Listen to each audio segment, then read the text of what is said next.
Good evening, everybody. Today we are having 168th lecture because we were conducting this one for such a long time and also selecting subjects related to our interest, nature and culture in the country. So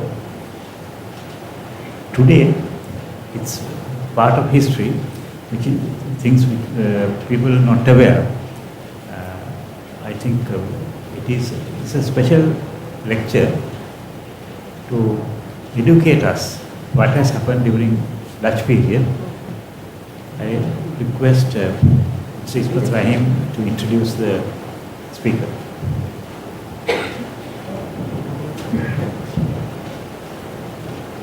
Thank you, Professor Nimar.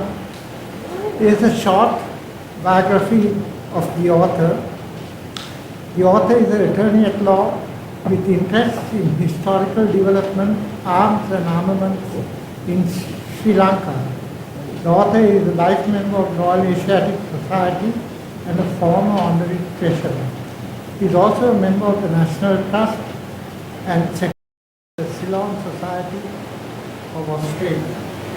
His legislation on the subject of arms include the following: the story of the custom delivered at the National Trust, the history of gunpowder and firearms in Sri Lanka delivered before the Ceylon Society of Australia, the form of light artillery of the 16th to the 19th century Sinhalese army delivered before the Royal Asiatic Society, and finally historical development of firearms used in Sri Lanka delivered before the Association of Retired Flag Rank Officers. A guest article by the author titled "The 16th-17th Century Ritual Sword from Kandy" is published in the book "Ancient Swords and Daggers and Knives in Sri Lanka, India," authored by Dr. P.H. D.H. De Silva and Severat Nicholson. The author is engaged in legal practice and is also a consultant in law, having worked within and outside Sri Lanka. Let me please introduce Nanayakkara to deliver the lecture.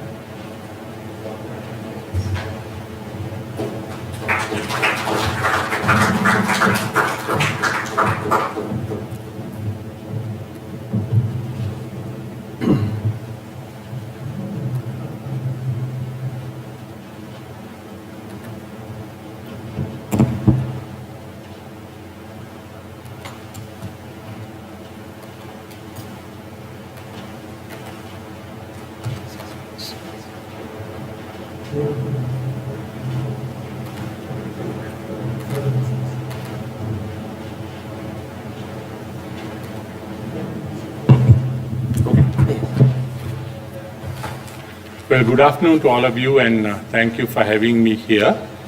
It gives me great pleasure to share with you some of the things, some of the research that I've been doing on this subject of the use of rocketry during the 18th century.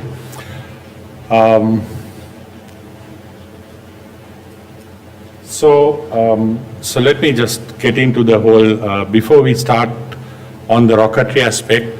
As you know, fire is one of the potent tools in warfare, and the delivery of fire, many different methods are used for the delivery of fire. So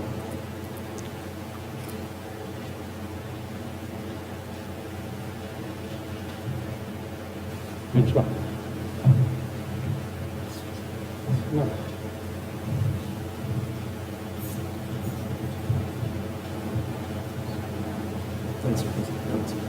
No, it's okay. All right. So this is from the historical journal, which records Spielbergen's visit, and I'm not sure whether you can I, how in the presentation generally you can zoom in. Can you do that here? You can't do it. All right. Okay.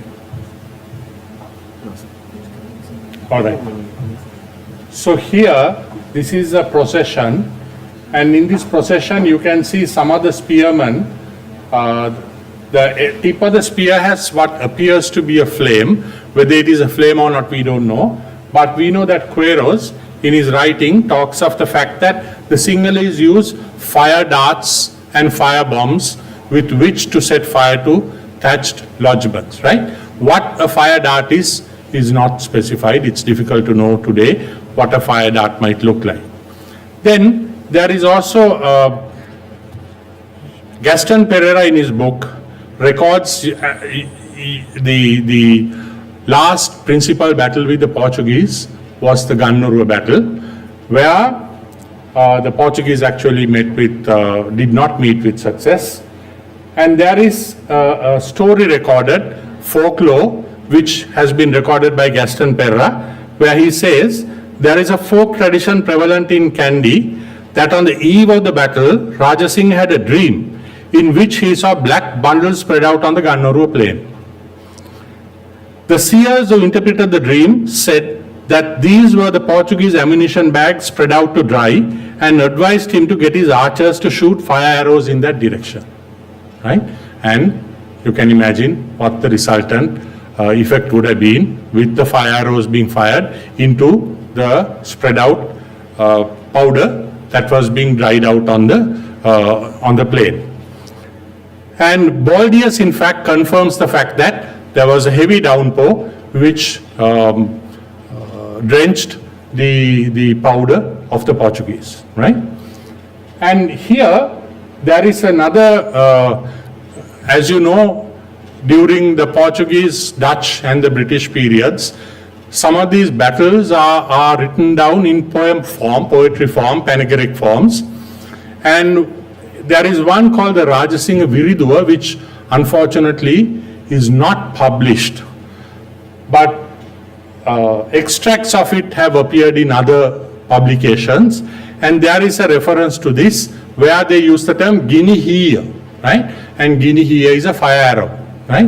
And basically the description is that Gaduba wood, which is called charcoal wood in common parlance for obvious reasons, a Gaduba wood embers were fired into the gunpowder, right? So therefore, at that time, the fact that fire arrows were used is known. But the use of rocketry is a different aspect, right? So let's come to a rocket and see what the definition of a rocket during the early 20th century. This is from 1919, a book on military pyrotechnics by Faber. A rocket contains a composition which, as it burns, generates sufficient gas to drive it forward by reaction against the inertia of the air, right? As the gas escapes at the base, it encounters resistance of the air, and in the recoil from this force, is forced in the opposite direction, right? It has been distinguished as the sole projectile having no need of a gun or cannon for its discharge. So today we talk of rocket launchers and so on, but in the 18th, 19th centuries, rockets were basically like skyrockets, right? But more elaborate for their military use. Then rockets have been applied to a variety of uses, entertainment, signaling, and in war. And what you see here is from the V&A. This shows a procession where rockets are being fired. I don't know whether you can really see it. And this is from 1635. John Bates is talking about how fireworks are to be developed. So initially, even if we talk of powder or gunpowder, the initial use of gunpowder was, of course, for fireworks, right? Use as for projectile purposes or in firearms is a subsequent development as far as gunpowder is concerned. So, looking at some of the early users, the Chinese used them in 1232 to repulse the Mongols. At the siege of Pyongyang, the Chinese used a thing called an arrow of flying fire, which is presumed to be a rocket. And in 1377, the Ming armies employed rockets, right? So that is with the Chinese. And in India also, in 1397, when Timur invaded Hindustan, the army of Sultan Muhammad of Ghazna had rockets, right? And they were called Takshatishin. Then there is this comment from Ancient Inventions by Peter James and Nick Thorpe. Such fearsome weapons were not created in the West until the end of the 18th century. Now this is a statement that requires some examination, right?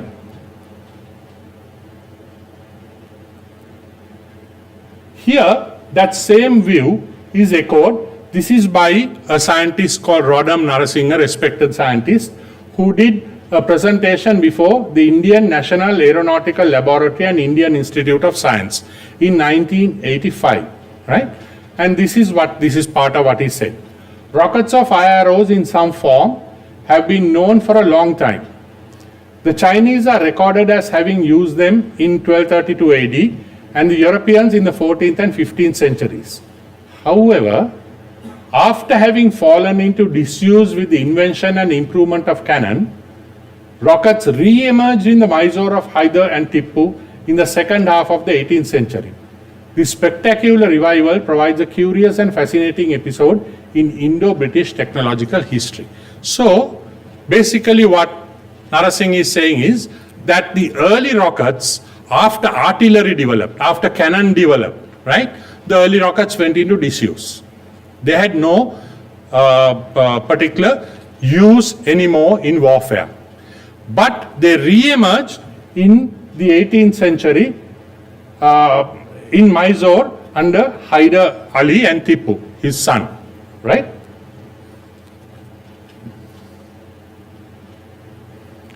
And in this book, Pyrotechnics by Brock, this is a common thinking, is that Hyder Ali is credited with making considerable use of rockets against the British troop in India. He is said to have had a corps of 1,200 rocketers, not my word, but Brock's word, while later on his son, Tippu, employed as many as 5,000. And then Brock says, Captain Moritz Meyer, writing in 1836, ascribes to experience of these weapons so gained the efforts made in England to bring them to perfection.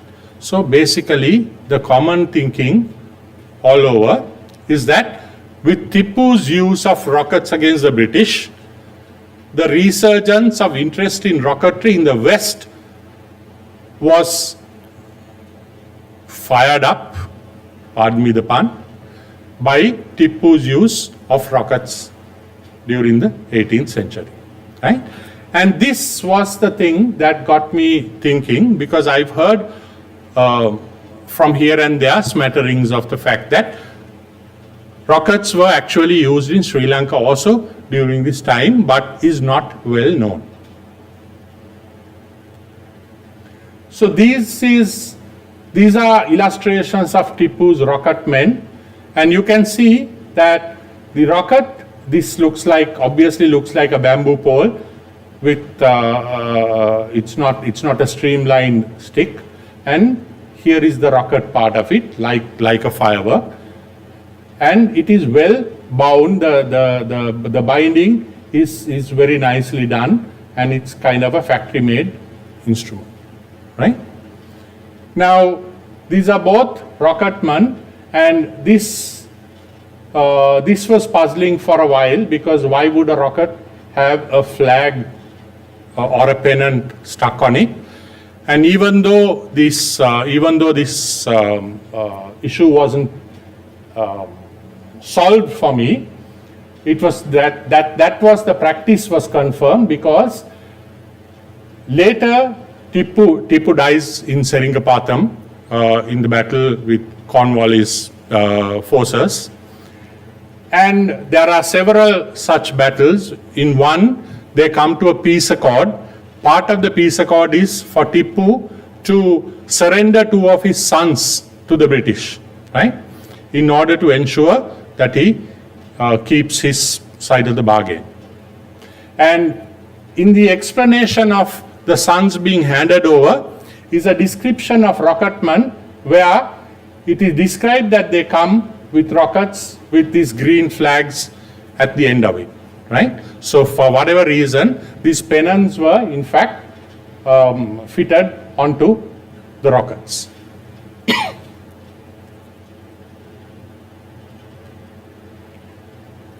This is an interesting illustration. Battle of Polilur 1780 between the British, against the British by Tipu, where Tipu had a clear victory, and rockets are thought to be a strong contributory cause towards the defeat of the British. And this, what you see here, is believed to be an explosion caused by one of Tipu's rockets, which in fact took out the British gunpowder tumbrils, right? So unlike today, powder was transported in kegs, right? They were liable, if a spark was around, they were liable to conflagrate, and therefore that is what this is supposed to be. And this was an illustration subsequent to Tipu's win against the British in 1780. He got this illustration done on his summer palace, Darya Daulat Bagh, right? On the wall, he got this big illustration done, and this is a copy made of that particular illustration. It is not there anymore, from what I understand.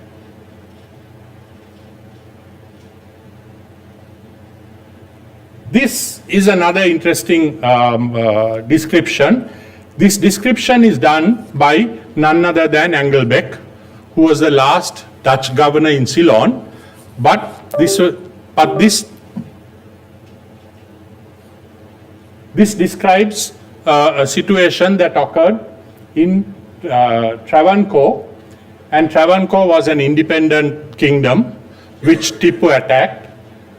The assault on Travancore line fortification on 29 December 1789, and Engelbeck's description is almost out of Macbeth, right? Because he describes how Tipu's, the Travancore line has this embankment on this side, and therefore, because it's a high embankment, no attack was expected from that direction, right? And it was less heavily guarded. And Tipu's forces, the forest doesn't walk, but Tipu's forces walk through the forest, his soldiers and the horsemen, quietly to this point. Suddenly, they come with cotton sacks full of earth, pile it up, and then the rockets start going in a barrage fire, which gives covering fire to the soldiers, and they ascend the wall and take over the Travancore fort, right? So actually the description is in Dutch, and I have with great difficulty translated part of it, which reads basically, like out of Macbeth, right? So it says cotton sakan, and this is rockets, right? For describing the rockets that are flying over, right?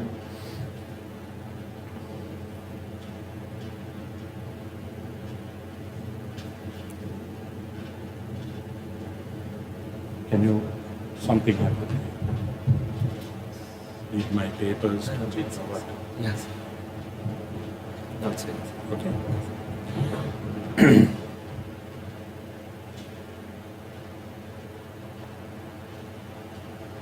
So this, fortunately, a good friend of mine directed to the fact that these illustrations, actually these were being auctioned, and I managed to, they kindly gave me these images for my presentation. And this shows, these are a series of what are called toy soldiers that was done in the latter part of the 18th century in Visakhapatnam, right? These are brass toy soldiers of different, different military personnel as well as different events. And this shows the transport of rockets. These are rockets that are being transported with a camel transport, right? So you have the foot soldiers, you have the cavalry, and you have the camel transport of rockets. But this is not the entirety of the toy soldiers. It was a fairly extensive collection which was done for one of the Rajas in that area, and after the Raja's demise, the collection got dispersed, and this is some of it are there in the Ashmolean and in other museums, and these are also have now surfaced. Okay. Then, so before we come to the Sri Lankan scenario, one of the questions for me was, okay, so we did not know of the existence of rockets, but in the 18th century, was the knowledge of rockets common knowledge? Did everybody in the region know about rockets? Was it nothing much that we knew about rockets, right? So, searching for some indication of that. Now Tipu is looking for, he's developing embassies, he's developing contacts with people outside the region, trying to strengthen his position, right? So in 1783-84, he sends an embassy to the Sultan of Rum or Constantinople, right? Istanbul in Turkey, with presents worthy of the two sultans, the Sultan there and Tipu. So muskets fabricated in the Sultan's arsenal, that is Tipu's arsenal, newly coined currency, valuable cloth with gold jewels of great value, selected from all the departments of the state. The ambassadors come back and they report on the success of their mission. The embassy, upon its return, having fully obtained the objects of the mission, with a sword and shield given by the Sultan of Rum, ornamented with jewels and friendly and congratulatory letters, they there detail the circumstances of their mission, stating that the presents sent were all approved and accepted, but that among the warlike weapons, none were so much esteemed and admired as the rockets, of which there were none in that country. Right? Now, this is not a statement to be taken lightly, because Turkey, Constantinople, these were the Ottomans, and the Ottomans were very much into gunpowder and firearms, right? They were ready to experiment. They had some of the best firearms at the period, right? So the fact that the Ottoman kingdom, the Sultan of Rome, they did not know about rockets at that time is a very important factor, that this was not common knowledge in the region, right? This is from the history of Tipu Sultan, translated from the Persian in 1864. So, I spoke of Seringapatam. Shortly after Seringapatam, the British authorities felt that there might be something in the idea of rockets, right? So the Ordnance Office applied to the laboratory at Woolwich Arsenal for people who might be able to make good war rockets, right? They said the laboratory had none and advised the Ordnance Office to apply to the East India Company and the people on the spot who should know, right? You're requesting us, but we have no knowledge of rockets. Obviously then, the British also had no knowledge of rockets back home. However, the company said that they have no one with such knowledge, and so the laboratory had to find the answer from their own staff. And the man who found the solution was William Congreve. I'll come to Congreve's rockets subsequently. So this also clarifies that, in fact, the knowledge as far as the use of rockets is concerned was not common knowledge even in the West. Then there is a description of Tipu's rockets. These rockets were of iron tubes. So the principal, all the authors who write about Tipu's rockets and their military use and their conversion from an ordinary firework to military use, the very first improvement is that they use iron tubes, right, which allow for a stronger pressure to build up and therefore can carry further and have a bigger impact, which weighed from 6 to 12 pounds, guided in flight by bamboo poles 10 feet long. However, obviously they were erratic in flight, right? There were, during Tipu's time, there were various improvements that were tried here. Swords were tied to the rocket itself, right? So various different things were tried, but basically the main improvement was the fact that they were bigger. They had, they were bigger. They had iron tubes, that is, this combustion tube was iron, and they were guided by these long bamboo poles. So let's come to Sri Lanka then. Now, in the mid-18th century, Sri Lanka, our situation was Ceylon, was interesting because Jan Schroeder, who was the governor, the Dutch governor, was not very efficient. And there was revolt within the company, within the Dutch company's territories itself, of which Kandy made use of, and Kandy started making inroads into Dutch territory. So previously Dutch held territories like Tangol, Hakmana, Hangwella, Katuana, these were taken back by the Sinhalese, right? So the Dutch were in fact they were in a very precarious situation. When the new governor, Van Eyck, came in. So Van Eyck was actually appointed in 1761, but because he had duties in India, he couldn't take over office until 1762.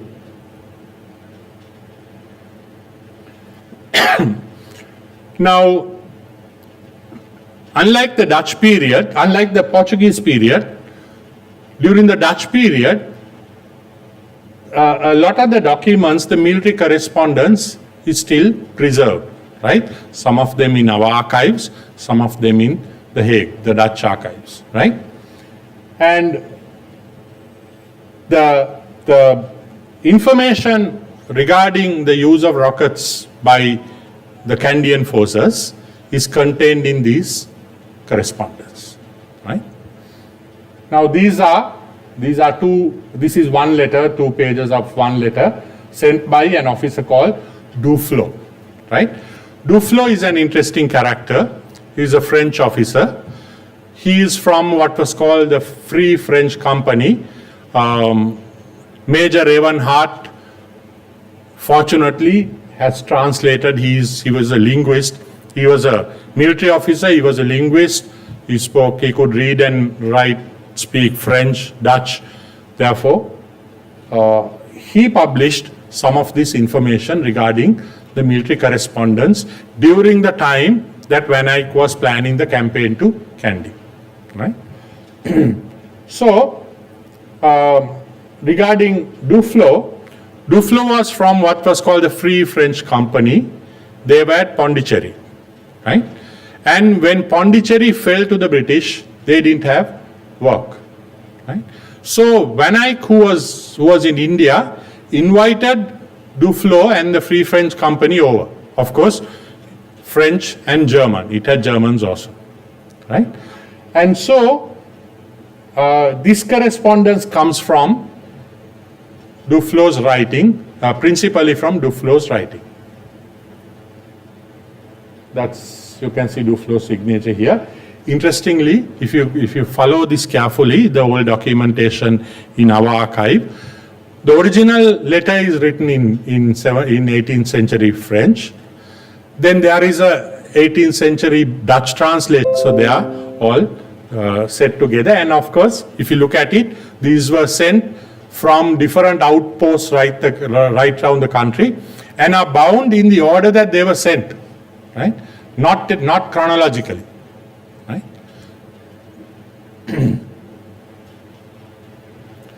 So Duflo comes to a place called Gonavilla. Let me show you first Gonavilla. So Gonavilla is here.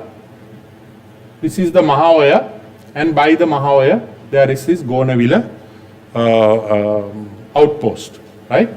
Which is a newly established place and not well secured at the time.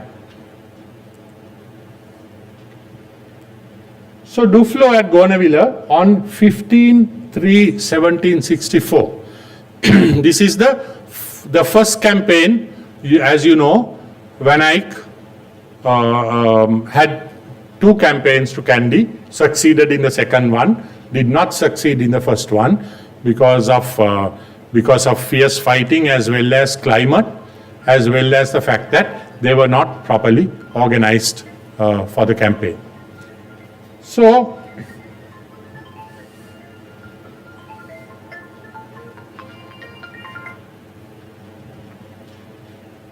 on 15/3/1764, Duflo reports that the Rijksadiga, and the Rijksadiga is the chief court dignitary of the Kandian court, right? He's also out on the field. That the Rijksadiga is 2.5 leagues from me with 2,500 men, that another force of 500 lies on my left to cut me off from Tamaravilla, that another is on my right, and that they are making rockets to burn us with our powder magazine, right? All this would not disquiet me if I had coolies to move the camp to the hill, since the rains will undoubtedly force us to abandon our present position. All the barracks and stores are in very bad condition, and the roofs are rather for show than safety. I have only 30 coolies and they are all sick. I beg of you to consider that it is entirely impossible to continue here without coolies. And what's the PS? I have the honor to advise you that I need coolies. Coolies twice, at least 200, right? Because now he's gone, taken over the camp at Gonavilla, but he knows it is not secure. It is not secure for two reasons. One, because with the rains, the river will rise, and that will then affect the camp. And two, because now his gunpowder ammunition dump is exposed, right? And he knows it is vulnerable, and he obviously understands the impact of the rockets if they hit his gunpowder. Then on 22/3/1764, he says, attacked yesterday, heavy musket fire and 10 to 12 rockets, right? So here we find rockets were actually used. At 4:30, I took out a patrol towards Atambe, capturing and burning 5 breastworks in the nearby paddy field and chasing the enemy half a mile. And again he says, I assure you that I tremble every night because of the position of my powder magazine. I repeat yet again that the camp must be set on the hill. The coolies are deserting, although not ill-treated. Right? So here, although Ravenheart, in translating Duflo's military correspondence with Colombo has identified the fact that rockets were being utilized by the Sinhalese against the Dutch. Out of an abundance of caution, as I usually do, I wanted to go back to the source, right? And look at the original document to see whether that is actually what it says. Though I can't read 17th, 18th century Dutch, at least by looking for certain keywords, I could identify whether that was in fact what was being said. And I found to my surprise that the correspondence, Duflo gives 3 instances in his book regarding the campaign from Colombo to Kandy, 3 instances of where rockets are used. But I found to my surprise that there are more than 3 such references in other correspondence. But because Ravenhart was not studying rocketry, he didn't translate those and put it into his book. But that information is there, that there's quite a lot more information on rocketry than appears from what has presently been translated to English. So this was the Gonavilla camp. And in August, that was, previous correspondence was in March, Duflo at Congreve says, on 16/8/1764, on the 13th I advised that I had taken post here are the details. We drove the enemy back to the river in front of Congreve or Kandapaloya, the southern branch, where they put up a strong resistance, but with good words and 100 ecus, or translated as Rix dollars, given to the Malays and Sipais. In fact, the fact that Duflo gave extra money to the Malays and the Sipais is subsequently criticized by Van Eyck.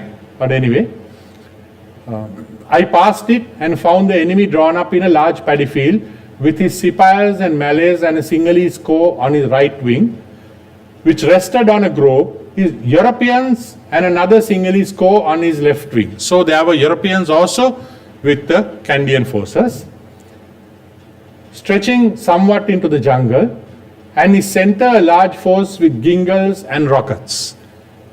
I attacked and drove him back after considerable resistance, losing 6 dead and 15 wounded. He returned repeatedly to drive us out unsuccessfully. 2 Malays were wounded, 1 seriously, and 3 Sipais. Now, gingals are what is called kodituakku, right? Kodituakku were these portable, somewhere here, because in this procession, the Kodituakku people were earned the right to be in the van, in the front of the marching army, which was an honor to be there, right? So the Kodituakku's people are somewhere here, carrying the gingals, which were portable cannon, not like the large clumsy cannon that could not be that needed oxen or even elephants to draw. These were portable cannon that were carried on the shoulder. From bush to bush you could hide, fire it. Of course, their impact was less, and against strong fortification, their impact was much less. But nevertheless, they were so effective that even the Portuguese and the Dutch adopted their use with native troops who were working for them. And this is, of course, from Hyde, Ceylon.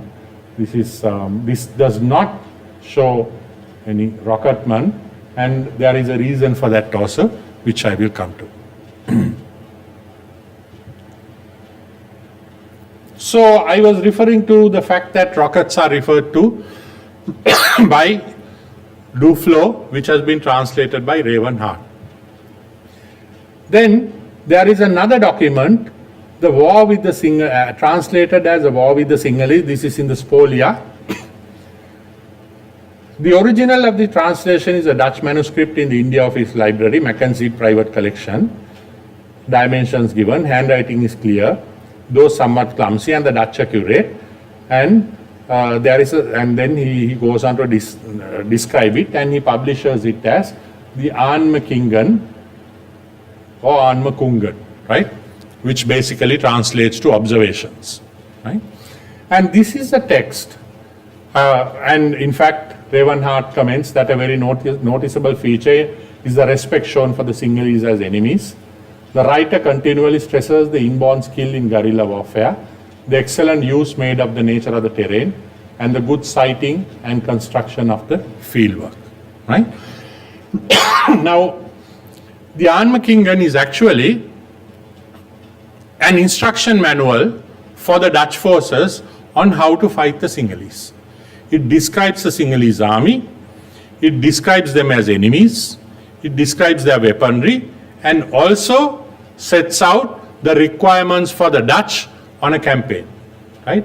How many officers, how many oxen, what kind of things to take, firearms, bullets, gunpowder, all that, right? Now the importance of this document is, again I'm going to the translation by Ravenheart.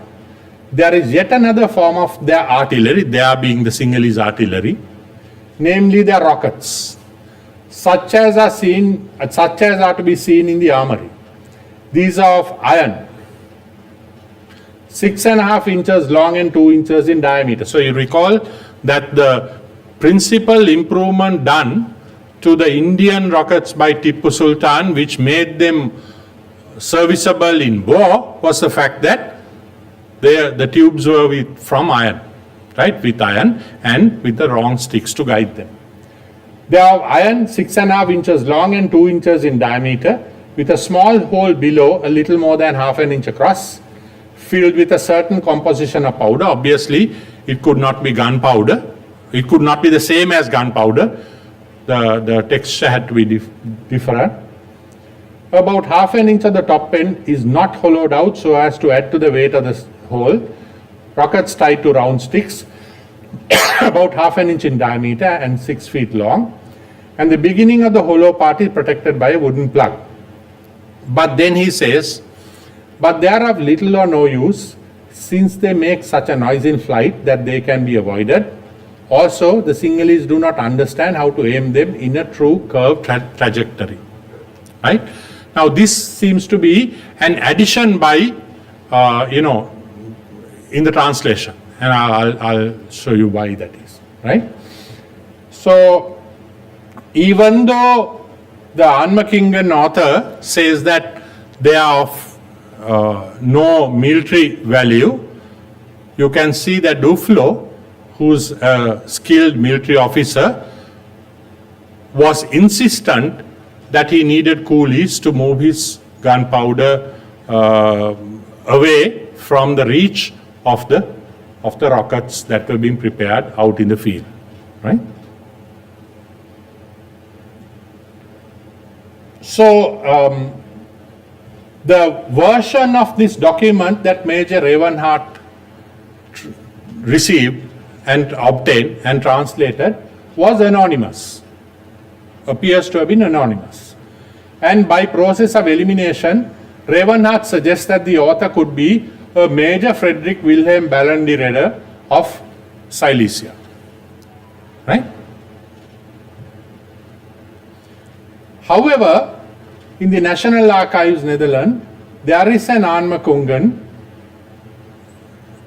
which the author's name is there, a C.C. Wolfart, right? So, in fact, either there are two documents, because the contents of the two are fairly similar, either there are two documents by two different people, or Wolfart is the actual author, but Ravenheart's copy was anonymous. So, now, Sir Alexander Johnston, who was the third Chief Justice of Ceylon, was interested in these things, in old documents and so on. And he came across this document, which was by Wolfart to Governor Falk, right? And what he did was, he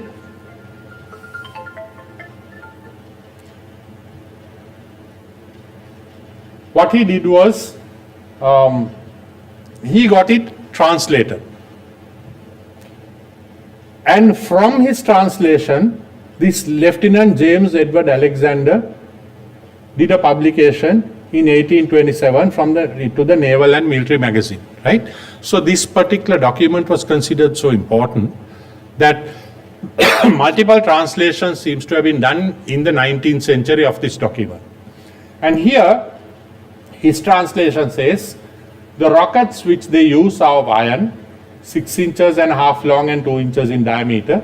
At the bottom is a receptacle for a composition for powder, etc. Rockets are tied to sticks 6 feet long and half an inch thick. They do little execution and may easily be avoided. And then he says they have mortars in their forts but never take them to the field with them. So here it doesn't say that the Sinhalese do not know how to fire them in an arc, right? And in fact, firing them in an arc is only required if you are firing over a fortification, right? Generally, these are fired horizontally because it upsets the men have to keep jumping, running here and there. They are gunpowder, they are holding gunpowder flasks, and even if the armory is not there, they are holding gunpowder flasks which can conflagrate. So they have to move out of the way.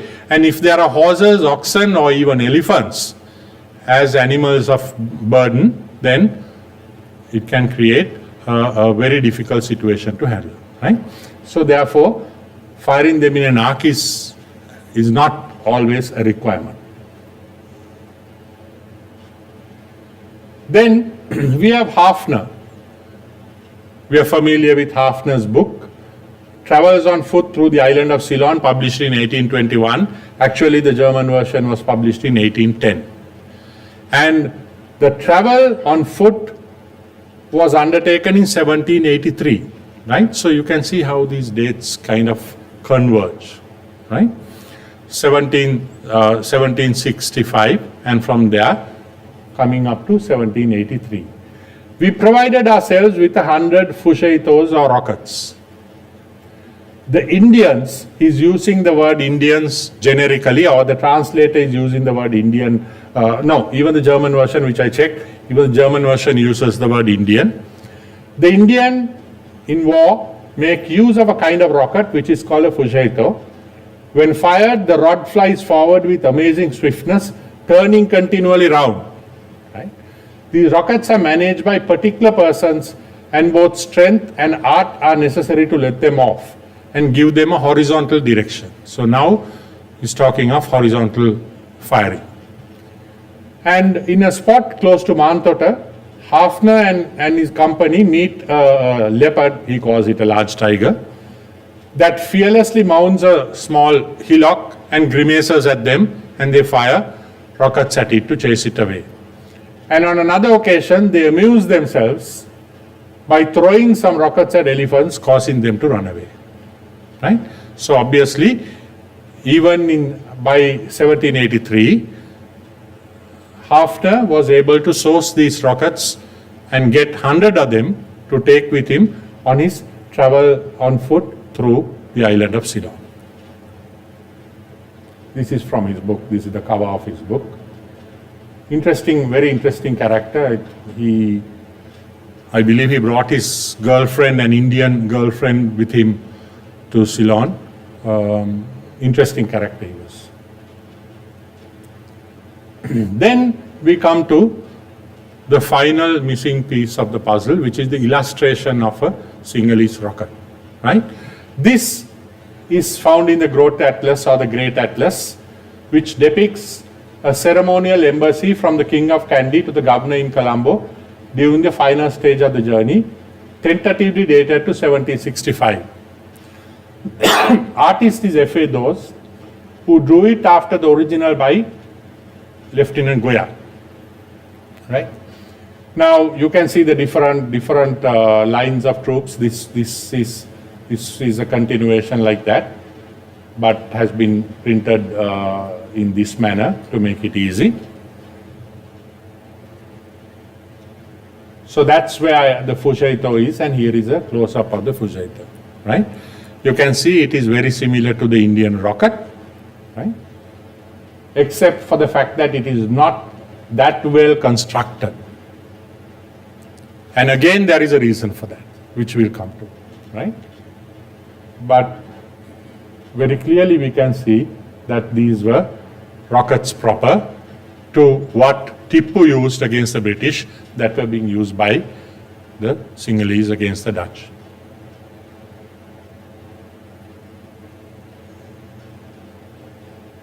So why were the use of rockets not more prevalent, right?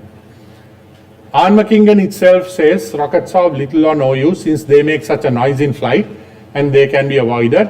And he says, at least Ravenhart's translation says, Sinhalese do not understand how to aim them in a true curved trajectory.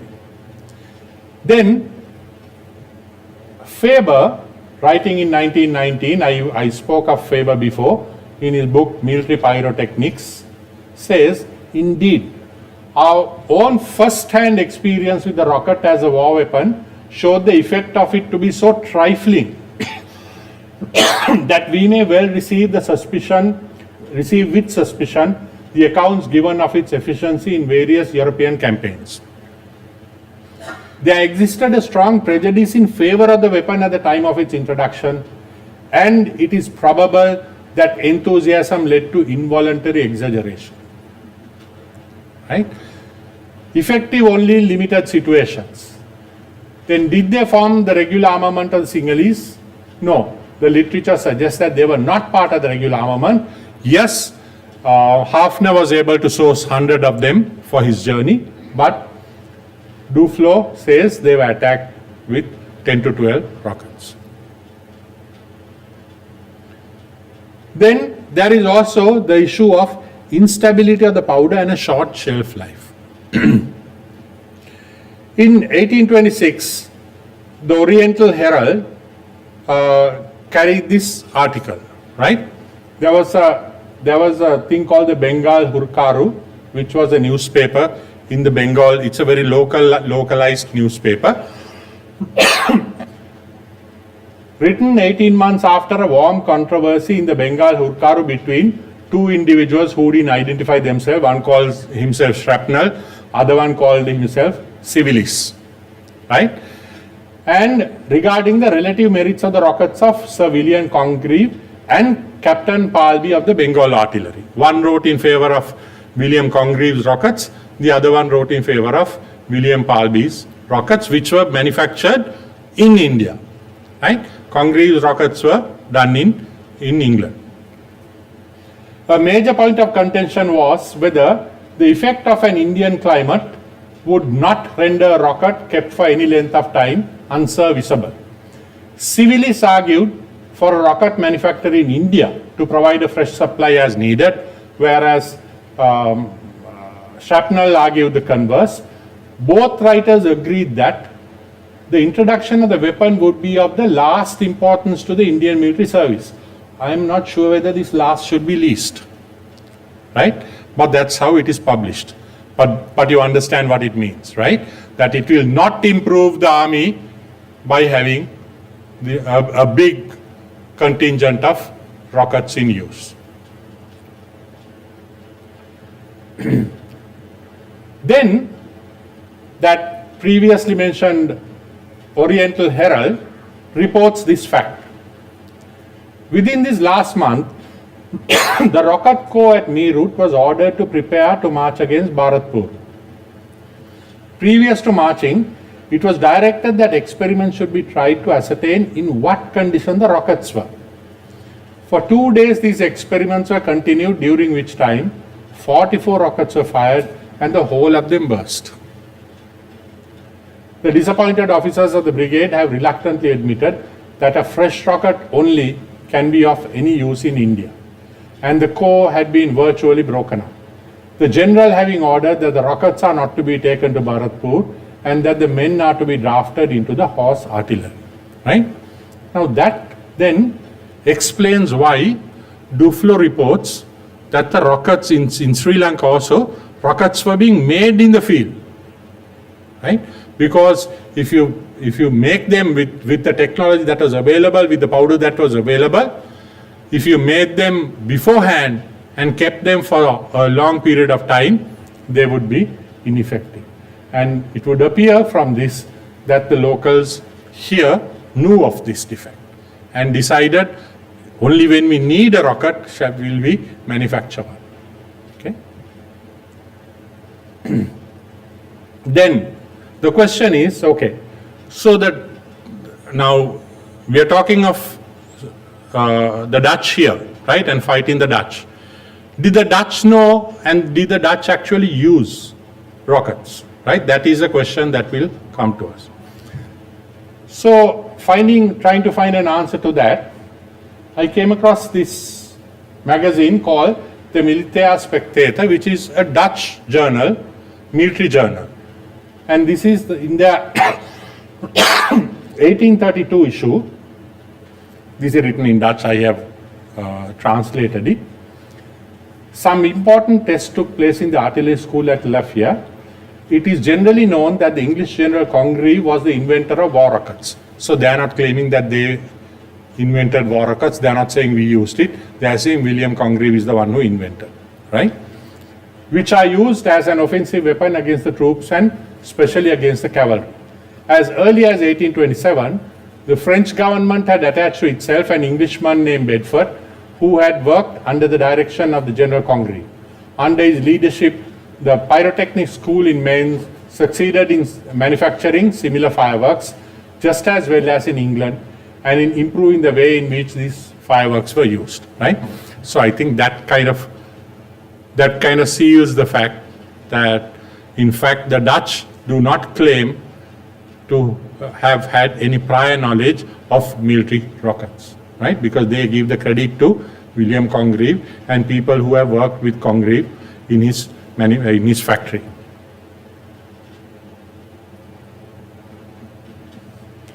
Then, however, the Dutch and the other troops were using, if you recall, when I was giving you the definition of a rocket, it said at the end, rockets were used for amusement, signaling, and warfare, right?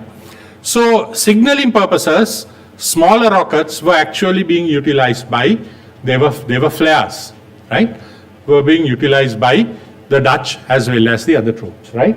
So, Major Meddeller's relief expedition, you know what this is. When I entered Kandy, they could not return, and Van Eyck in fact died out of sickness. And Major Meddeller took a relief expedition to bring the forces back, but he couldn't meet up with the main branch of the army, right? So Major Meddeller's preparations for proceeding further includes the following: 25 rockets with their sticks, right? And later Major Meddeller orders the French corps to march accompanied by 2 mortars and some fireworks for signaling. And then of course there is a reference that the rocket signals were sent out, but there was no response from some of the troops. Then the minutes of the Secret Council 1765, the list of necessities for the impending campaign signed by Lieutenant Colonel Faber includes 100 fire arrows. And Armekungan also, when it advises the Dutch forces on what to take on a campaign, talks of taking 12 rockets. So these are all signal rockets. And in fact, Mr. Lieutenant Commander Somasiri Devendra, when I was discussing this with him, dug into his early thoughts on his studies on the Galle Fort, and told me that there was a reference to when the British took over Galle Fort from the Dutch, that there were rockets in the armory. And in fact, I managed to dig it up, where the status of the Galle Fort is referred to, and then there is another individual who sends in a letter saying, in fact, at that point, there were rockets and fireballs in the armory, right? What these rockets are, we don't know, because Ravenhart's translation does say that in the Dutch armory, the Sinhalese rockets were kept in the Dutch armory, probably for the purpose. Far more elaborate, and you can see there are different types of, he went into this very scientifically, and these were some of the rockets that he developed. And obviously one of the things he pointed out is that since the rocket doesn't have a recoil, right? Unlike a firearm or a cannon has a recoil, right? Rocket does not have a recoil. You can even fire it from even from a platform out at sea where you don't need much stability. Right? Then the question is, were these now, okay, so the West started studying rocketry. Were these rockets ever brought back to Ceylon by the British? There is one reference in this view of the historical and actual state of the military force of Great Britain, right, which was done by a Frenchman. Obviously the French were interested in finding out the state of the British Army, and was then translated back into English, which gives a reference to rockets that were in preparation to be brought back to Ceylon in 1819.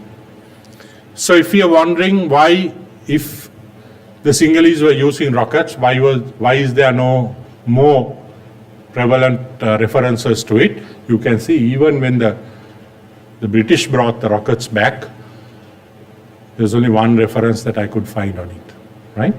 Because these are not things that always get documented, unless it is in the, like the inventory list or whatever.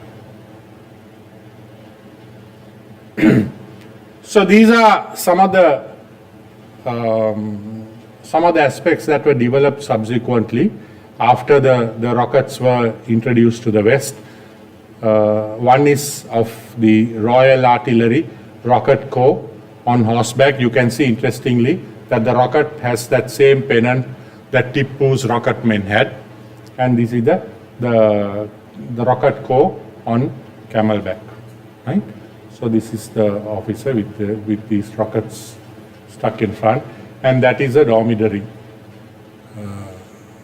So there's a rocket corps and the dromedary corps standing side by side. That, I think, is the last of my slides. Yes, thank you.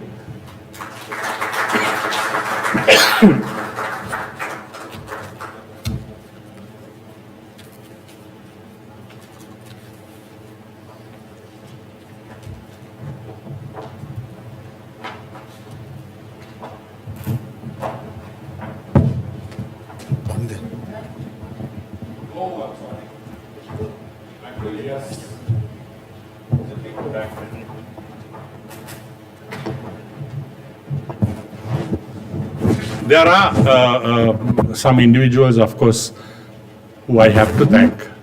And I thank Mr. Rahim for reminding me of that. In fact, he is one of the people I have to thank, because he continuously would phone me and say, you know, I'm doing the research. But he's done the research and he says, have you seen this? You know, and fortunately I had always seen what he pointed out to, but he kept me on my toes, right? And then Lieutenant Commander Somsiri Devendra, who shared information with me on this rocketry aspect, and another friend of mine, Rainer Dienhardt, who's in Portugal. He's also a very good researcher on this subject, and he's the one who actually alerted me to some of these images that they're there. Why don't you try to access them, right? So I should thank these people, and then of course Mr. Vijit Kannangara for inviting me to come and do this presentation. Thank you. If I have missed anyone, I'm sorry, but these are people I think off the top of my head I should thank. Thank you.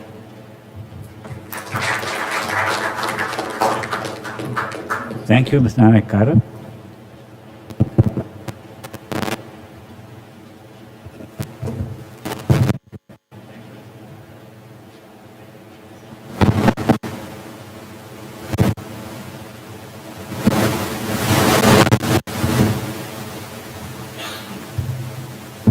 It is a subject that we normally don't think of, you know.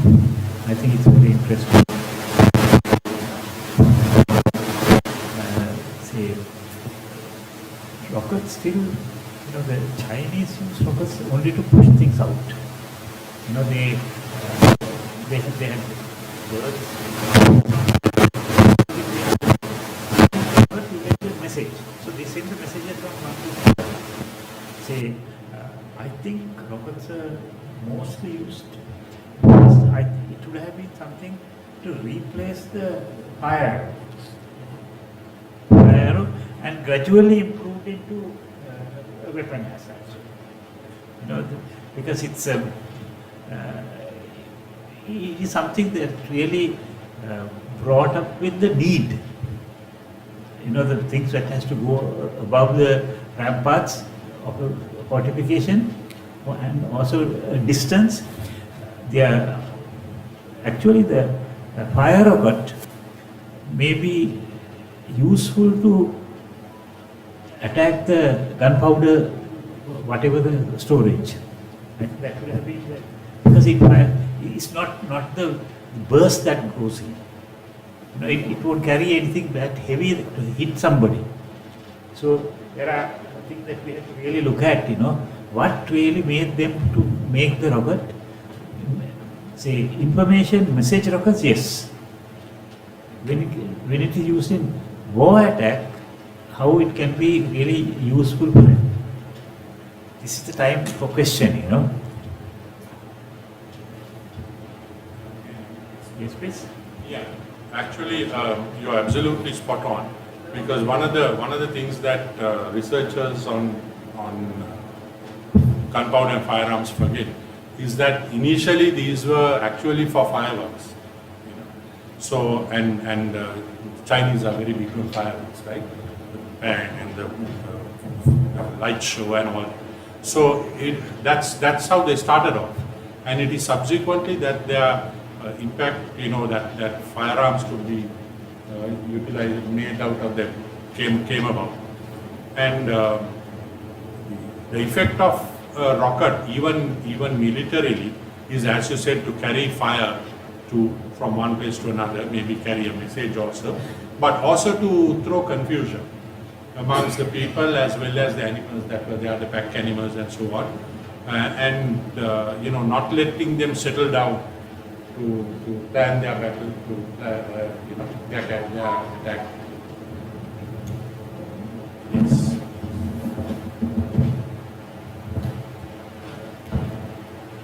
I wanted Anandalal to go further in the, you know, what is too long a lecture, but it is about this, where did the Sinhalese get their gunpowder from? You know, from the Niger caves and so on. But I think there's some point at which he had to really stop the research. But I have heard accounts of fleets of ships which get broken up and lost, you know, when they were traveling from the Cape to Sri Lanka, and to keep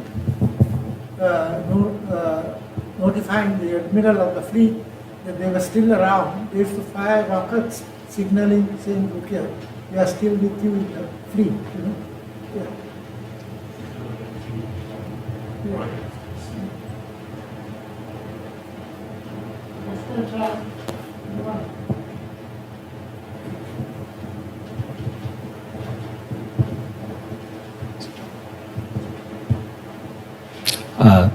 Thank you very much for the lovely lecture.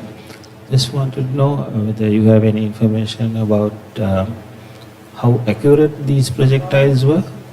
They were absolutely not accurate. They were obviously we have played fireworks as lasers, and we know that they cannot be beautifully fired. And in fact, absolutely. And also, question that you might ask me, what was their range, right? And in whose case, some British accounts say 1.5 miles, 2 miles.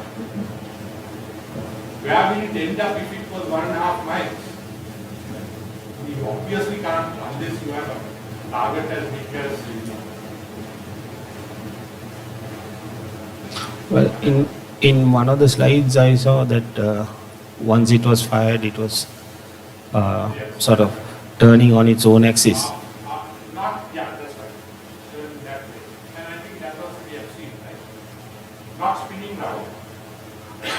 spinning on its own axis while going forward. Well, if that is the case, and usually, if you look at a gun bullet, if it is rotating on its own axis, the longitudinal axis, if you look at a gun bullet, like a rifle bullet, then if it is rotating on its longitudinal axis, the target is very much hit. Unless these projectiles had some sort of fin arrangement to direct.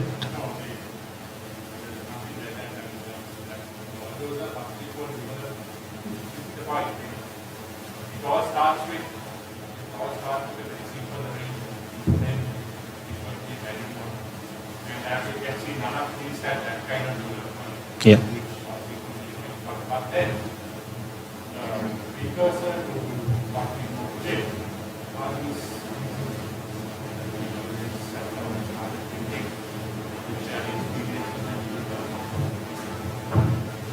Thank you. Oh, I'm sorry. Next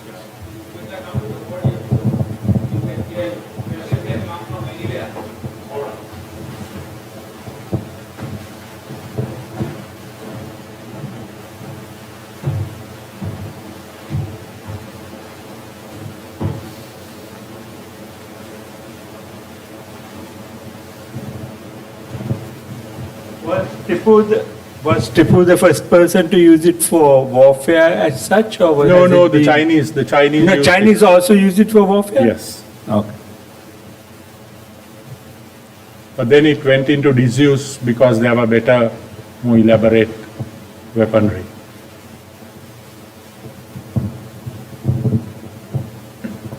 If I remember right, Tipu Sultan made an impression because he used them against massed cavalry and created a lot of confusion in the enemy's ranks. And I think that would have been one of the most useful ways to use them rather than individually targeted Absolutely. firing. Absolutely. But looking at how prevalent Tipu's rockets were, the impact wasn't as great as you would have expected. But you're right. In the situation of a cavalry, with animals that are not trained to this situation, in fact, there is a Bernier's Travels, if I remember right, that is in the 1700s. Bernier's Travels, he talks of elephant fights in India. And he says that to separate them, the only thing that can separate them is a cherkis. Cherkis is like the chakra the firework chakra, the spinning one. And that's the only thing that can separate them. But interestingly, he says that the bravest are the elephants of Ceylon.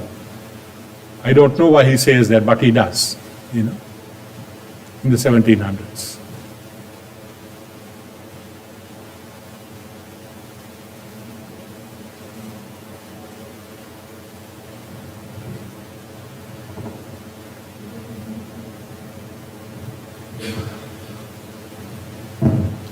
Anyone else, or are we okay? Thank you. Thank you. Can I go back?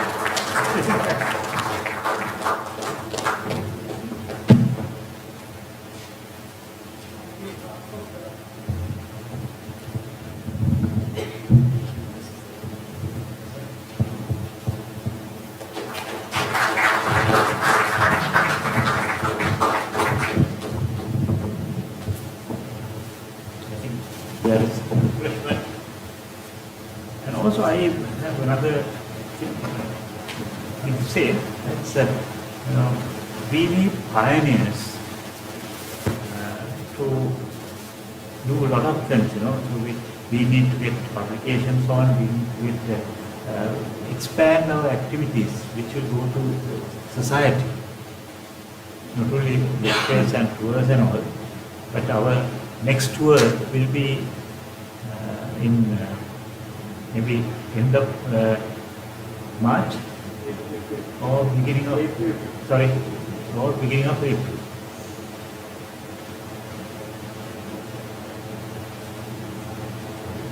Okay, right. Thank you.